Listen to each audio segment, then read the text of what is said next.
प्रिय विद्यार्थियों, आज हम लोग भारतीय संविधान के अंतर्गत संघ और उसके राज्य क्षेत्र के बारे में जानेंगे, जो संविधान के भाग 1 और अनुच्छेद 1 से 4 के अंतर्गत आता है। भाग 1 और अनुच्छेद 4 से 1 तक। यह क्लास 11th बिहार पुलिस और जनरल कंपटीशन के लिए अति महत्वपूर्ण है। इसे आप लोग अच्छी तरीके से याद कीजिएगा, ताकि जो बच्चे इंटर में पढ़ते हैं उसके लिए भी बहुत इम्पोर्टेंट है। पहला संघ और राज्य क्षेत्र से आता है, और बिहार पुलिस तथा जनरल कंपटीशन में जितने भी बच्चे तैयार करते हैं, बीएसएससी, स्नातक स्तरीय, बीपीएससी, सब में इससे क्वेश्चन किया जाता है। आप लोग अच्छी तरीके से याद कीजिए। तो चलिए हम इसे जानते हैं। तो संघ और राज्य क्षेत्र संविधान के भाग 1 और अनुच्छेद 1 से 4 के बीच आता है, 4 तक आता है। तो इससे किस तरह से क्वेश्चन बनता है हम लिख करके जानेंगे। वह विषय जिसे अनुच्छेद 1 से 4 के मध्य रखा गया है, इसका उत्तर होगा एक संघ और उसका राज्य क्षेत्र। वह विषय जिसे अनुच्छेद 1 और 4 के मध्य रखा गया है, तो इसका उत्तर होगा संघ और उसका राज्य क्षेत्र। दूसरा, 1956 ईस्वी से पूर्व अर्जित भूभागों को राज्य के किस श्रेणी में रखा जाता था? तो डी श्रेणी में। तीसरा नंबर, वह अनुच्छेद जिसे भारत को राज्यों का संघ कहा गया है, तो अनुच्छेद 1। भारत को राज्यों का संघ कहा गया है, भारत को राज्यों का संघ अनुच्छेद 1 के अनुसार। इसे याद रखना है। वे 3 राज्य जिनका विलय भारत में उनकी इच्छा से नहीं हुआ, तो पहला है जूनागढ़, दूसरा हैदराबाद और तीसरा कश्मीर। जूनागढ़, हैदराबाद और कश्मीर 3 राज्य हैं जिनका विलय उनकी इच्छा से नहीं हुआ। पांचवा, जूनागढ़ रियासत में भारत में विलय के समय वहां का शासक भाग कर कहाँ चला गया था?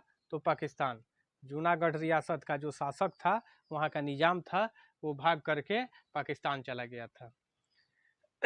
राज्य पुनर्आयोग का अध्यक्ष बनाया गया था न्यायमूर्ति फजल अली को।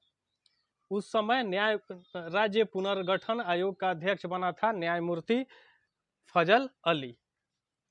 राज्य पुनर्आयोग गठन ने संघ को कितने राज्यों और संघ शासित क्षेत्र संघ राज्य क्षेत्रों में विभाजित करने की सिफारिश की थी? तो 16 राज्यों तथा 3 संघ राज्य क्षेत्रों में। इसके आगे जानते हैं। तो हम लोग यहाँ पे अनुच्छेद 1 को जान चुके हैं। वह अनुच्छेद जिसमें भारत को राज्यों का संघ कहा गया है, अनुच्छेद 1 के अंतर्गत। चलिए आगे जानते हैं। 8 नंबर में है, राज्यों के 4 श्रेणियों अ, ब, स, द को समाप्त कर वर्तमान में कितनी श्रेणियों में रखा गया है? तो 2 श्रेणियों में। 9 नंबर, वे राज्य क्षेत्र जिनका प्रशासन राष्ट्रपति अथवा उसके द्वारा नियुक्त किसी प्रशासक द्वारा किया जाता है, संघ राज्य क्षेत्र। इसका आंसर होगा संघ राज्य क्षेत्र। 10 नंबर, 1961 ईस्वी में 7वां संघ राज्य क्षेत्र का दर्जा दिया गया गोवा, दमन और दीव को। गोवा, दमन और दीव को 7वां राज्य संघ का दर्जा कब दिया गया था? तो 1961 ईस्वी में। यह ऐसे भी क्वेश्चन कर सकता है। गोवा, दमन और दीव को भारत में मिलाया गया था, तो सैनिक हस्तक्षेप के द्वारा।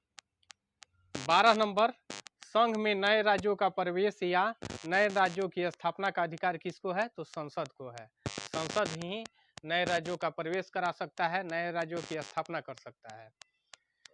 फिर 13 नंबर, नए राज्यों के निर्माण और वर्तमान राज्यों के क्षेत्रों और सीमाओं तथा नामों में परिवर्तन का अधिकार है, तो संसद को। ये भी संसद को है। अनुच्छेद 1 के बारे में तो पहले जान चुके हैं। अब अनुच्छेद 2, 14 नंबर में, नए राज्यों का प्रवेश या राज्यों की स्थापना नए राज्यों की स्थापना का उपबंध है अनुच्छेद 2 में। 15 नंबर, नए राज्यों का निर्माण और वर्तमान राज्यों के क्षेत्रों, सीमाओं तथा नामों में परिवर्तन का उपबंध है अनुच्छेद 3 में। अब अनुच्छेद पहले एक जान चुके हैं, दूसरा अनुच्छेद में भी जान चुके, तीसरा अब एक इस भाग का लास्ट और अंतिम अनुच्छेद अनुच्छेद 4 है, इसके बारे में जानते हैं। अनुच्छेद 4, यह अनुच्छेद निर्दिष्ट करता है कि अनुच्छेद 2 और 3 में प्रदान किए गए कानून नए राज्यों का प्रवेश या स्थापना या स्थापित राज्यों के नाम, क्षेत्रों और सीमाओं आदि में परिवर्तन को अनुच्छेद 368 के तहत संविधान के संशोधन के रूप में नहीं माना जाता है। यानी कि अनुच्छेद यह 4 निर्देशित करता है कि अनुच्छेद और 3 और 4 में जो उपबंध दिए गए हैं, जो चीज दिया गया है, उसे अनुच्छेद 368 के तहत संशोधन नहीं किया जाएगा। तो हम लोग संघ और उसके राज्य क्षेत्र के बारे में जान चुके हैं, संविधान के भाग 1 के बारे में भी जान चुके हैं, और इसके अंतर्गत 1 से 4 तक आता है, इसके भी बारे में जान सकते हैं। उसके अतिरिक्त और भी है, दमन और द्वीप के बारे में,